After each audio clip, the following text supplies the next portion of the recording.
Walau secara permainan timnas Indonesia mengalami perkembangan, tapi ada satu hal yang sering disorot, yakni timnas Indonesia tidak punya striker atau penyerang yang benar-benar terengginas. Timnas Indonesia saat ini punya striker hanya diisi oleh Rafael Struijk, Ramadhan Sananta, ataupun Hoki Caraka.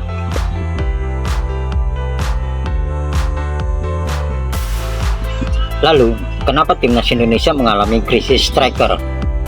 Salah seorang penyerang timnas Indonesia era 2000-an, Budi Sudarsono, buka suara. Menurutnya, hal itu berkaitan dengan kompetisi sepak bola di Indonesia, khususnya Liga 1. Problemnya adalah di kompetisi. Kompetisi idealnya striker yang sekarang itu pemain asing, pemain lokal jarang sih, kata Budi Sudarsono.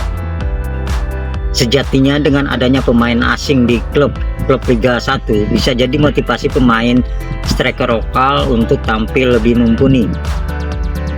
Namun demikian, Budi Sudarsono melihat kalau klub Liga 1 tidak bisa disalahkan, sebab ada perbedaan strategi yang dipakai pada eranya dulu dan sekarang. Formasi yang sekarang itu jauh beda dengan dulu. Kalau dulu pakai satu striker, satu second striker dan sebagainya. Nah, kalau sekarang hanya satu, yang lainnya hanya di sayap. Demikian terang Budi Sudarsono.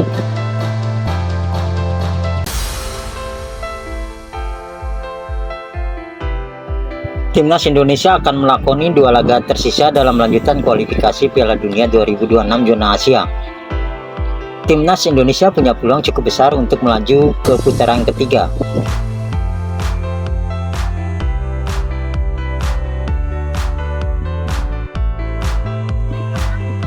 Timnas Indonesia ternyata mendapat sorotan dari media Vietnam sebab skuad timnas bisa jadi akan memanggil 17 pemain yang berkarir di luar negeri atau sering disebut abroad. Hal ini tentu saja membuat peluang timnas Vietnam semakin tipis.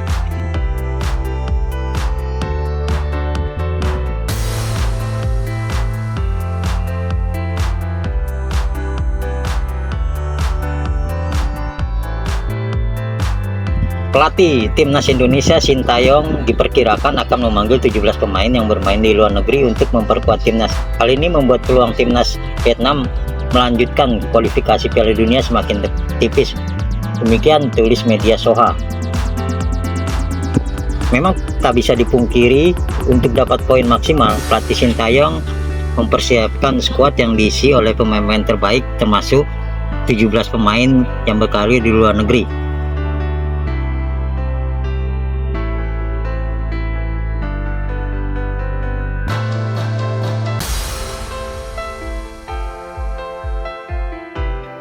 Pelatih timnas Indonesia Sintayong kontraknya akan diperpanjang hingga tahun 2027. Hal ini sesuai target yang diberikan bisa dilampaui, yakni lolos 16 besar Piala Asia 2023 dan juga lolos fase grup Piala Asia U23 2024. Baik Sintayong maupun Ketua Umum PSSI sebenarnya sudah bertemu dan membicarakan seputar kontrak baru. Namun karena kesibukan dari Ketua Umum PSSI Erick Thohir, kontrak baru belum bisa ditandatangani oleh Sintayong. Sintayong sendiri menyatakan kesiapannya jika selama 3 tahun akan ada target-target yang diminta oleh PSSI.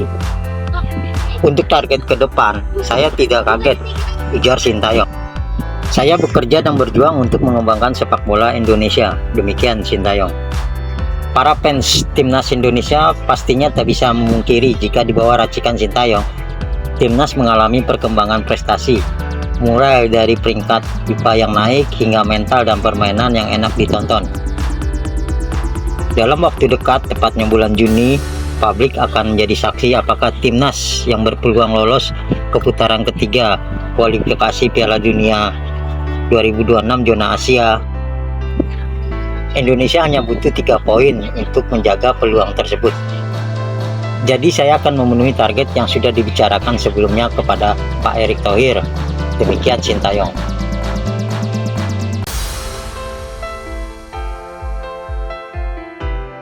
Ketua Umum PSSI Erick Thohir bertemu dengan Presiden Federasi Sepak Bola Thailand atau FAT, yakni Nulpam Lansam atau yang dikenal dengan sapaan Madam Pang. Pertemuan itu unggah di Instagram pribadi milik Erick Thohir. Selain dengan Madam Pam, Erick Thohir juga bertemu dengan perwakilan federasi dari KNVB atau Federasi Sepak Bola Belanda.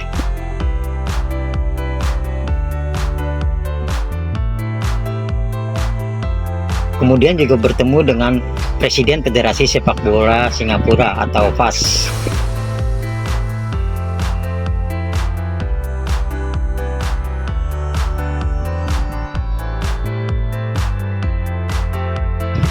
Dan juga bertemu dengan Presiden Federasi Sepak Bola Korea serta legendaris sepak bola Korea Selatan Park Ji-sung.